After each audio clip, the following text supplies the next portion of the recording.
Welcome to wizard.com. I'm maths teacher Aditi. We have this question here. If the English alphabet is written in backward order, then which letter will be 7 to the left of letter J? So this is original order. Original order of alphabet.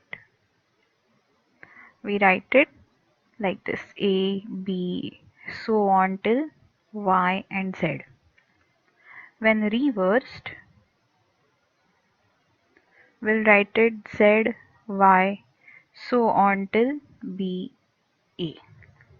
So let's write this: A, B, C, D, E, F, G, H, I, J, K, L, M, N, O, P, Q, R, S, T, U, V, W, X, Y and Z.